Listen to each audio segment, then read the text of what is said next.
Hello guys, कैसे हैं आप सब। मैं आ गई हूँ अपना नया ब्लॉग लेकर आप सबको दिखाने के लिए। मैं गई थी अपनी नंद के घर, लेकिन मैं रात में शूट नहीं कर पाई थी क्योंकि मैं रात में वहाँ गई थी। लेकिन मैंने सोचा कोई नहीं, मॉर्निंग में तो बन ही जाएगी ना मेरी वीडियो। फिर हम लोग निकल रहे थे वापस घर के लिए, तो मैंने कहा क्यों ना शूट कर लिया जाए। इतने मैंने अंदर से घूम के आई, फिर हम लोग बैठ गए थे वापस। लेकिन हमने सोचा कि दीदी का थोड़ा सा खेत भी देखा जाए। खेत पे एंजॉय करने के लिए हम लोग जा रहे थे। इतने में मैंने सबको नमस्ते कर ली थी, सबके हाल चाल पूछ लिए थे। लेकिन सीरियसली गाइस, दीदी के यहाँ जाके मुझे बड़ा मज़ा आता है। वहाँ की नींद आप सोच नहीं सकते, जो नींद वहाँ आती है ना, मेरा तो मन करता है कि मैं हर हफ्ते एक रात सोने के लिए दीदी के घर ज़रूर जाऊँ। मैं अपने हस्बैंड को बोलती भी हूँ कि मुझे दीदी के यहाँ ले जाया करो एक हफ्ते में एक बार। वहाँ एक नींद तो निकल जाती है अच्छे से ना, 15 दिन के लिए माइंड फ्रेश हो जाता है।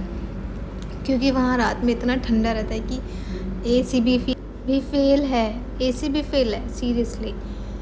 फिर वहाँ पे फ़ैन भी बंद करने पड़ते हैं आधी रात में। फिर हम लोग निकल गए थे रास्ते में दीदी के खेत के लिए, और हम गाड़ी में थोड़ा एंजॉय कर रहे थे। इतने में हम खेत में पहुँचे, हमने सोचा थोड़ी बात कर ली जाए, फिर हम लोग बातें करने लगे थे। मैं अपनी भांजी को बहुत ज़्यादा परेशान करती हूँ क्योंकि वो मुझे बहुत पसंद है, और वो अब समझदार भी हो गई है, इसलिए वो मुझे काफ़ी पसंद है ना। तो मुझे कुएं में धक्का देकर बजा दूँगी, तुम्हारी ज़िंदगी सुधर जाएगी। सही कह रहे हैं। बैगन सही कह रही। इस कुएं में मेरी नंदोई जी ने यहाँ पर मोटर लगा रखी थी। लेकिन मेरे दिमाग में ये खुरापाती आई कि ये कुएं के अंदर क्यों लगाई। वो इसलिए कि ताकि कोई चुरा कर ना ले जाए, इसलिए उन लोगों ने कुएं में लगा रखी थी। फिर था ये, इसको मुझे पता नहीं क्या बोलते हैं, पर यहाँ पानी बड़ा अच्छा आता है, फ्रेश होता है एकदम, और इतना ठंडा पानी होता है बहुत ज़्यादा। हेलो दीक्षित, यार तुम कहीं भी चले जाते हो हमारे साथ, तुम हमारे पीछे पीछे क्यों आ जाते हो? तुम्हारा समझ में नहीं आती, जब देखो पीछे पीछे लगे रहते हो हमारे।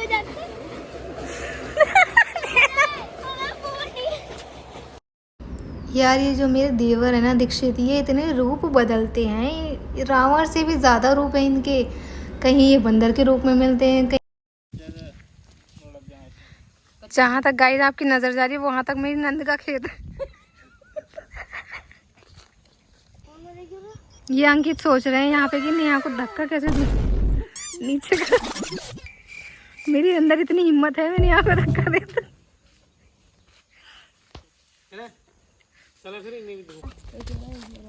एक ही हो रहा और एक हो रहा और एक इसमें रस होगा, छुइयो ना, कच्चा है। देखो वो आम लग रहा है गाइस, चेक करो, अच्छा लग रहा है ना आम, पीला पीला सा। जब होगा तभी तो दिखेगा यार।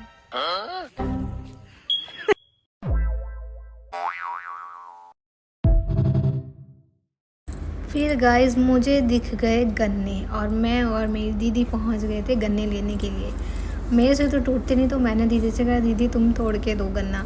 लेकिन उनसे भी नहीं टूट रहा था, कोशिश तो उन्होंने काफ़ी की। फिर उन्होंने हेल्प ली अपने बेटे की, बंस की, उसकी मदद से गन्ना फाइनली तोड़ भी लिया था। बिल्कुल रिस्क नहीं लेने का।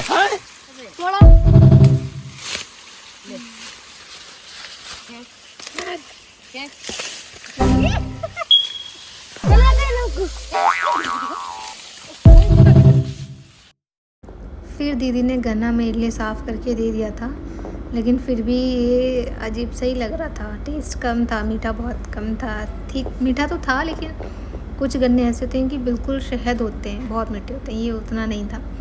फिर हम लोग लेके निकल गए थे। लेकिन गाइस एक दिक्कत है मेरे साथ, मुझसे ना गन्ना छिलता नहीं है। खाने का तो मन करता है, सिर्फ एक इसी वजह से मैं गन्ना खाने की कोशिश नहीं करती। लेकिन फिर यहाँ अंकित थे मेरे पास, मैंने कहा ये किस काम आएंगे, तो फिर मैंने कहा दीदी इसको साफ़ कर दो और फिर मैं अंकित से छिलवा लूँगी। फिर दीदी ने मेरे को गन्ना काट के दे दिया था हाफ करके लिए। मैं छील रही थी, लेकिन मुझसे अंकित ने खुद ही छील लिया था। उनको पता था मेरे से तो छिलने वाला है नहीं, तो मैं ही छील के दे देता हूँ। फिर उन्होंने जो एक एक लेयर होती है ना, वो लेयर मुझे अंकित बार बार छील के दे रहे थे, तब मैं उसको खा रही थी, क्योंकि अंकित तो खाते नहीं है, सोचा मैं ही खा लूँ। फिर हमने दीदी को छोड़ दिया था, दीदी जाने वाली थी अपने दूसरे वाले खेत पर जो उनका दूसरी साइड में था, और हम लोग निकल रहे थे घर के लिए। ये देखो गाइस, धान है, आई थिंक इनको धान ही बोलते होंगे, मैं तो कंफ्यूज हो जाती हूँ, लेकिन जब आ जाते हैं ना तब दिखाई देते हैं। फिर हमने छोड़ दिया दीदी को, फिर हमने उनको बाय भी बोल दिया। फिर उसके बाद हमने दीदी के बच्चों को उनके घर पे वापस छोड़ दिया था, और फिर हम निकल गए थे अपने घर के लिए। बीच में मिल गया हमें फाटक बंद, वहाँ पे हो गया मूड ख़राब, इतना ट्रैफिक था और गर्मी हद से ज़्यादा थी, लेकिन गाड़ी में तो लग नहीं रही थी। लेकिन कोई बात नहीं गाइस, आज के लिए इतना काफ़ी है। आज के लिए बाय बाय, थैंक यू।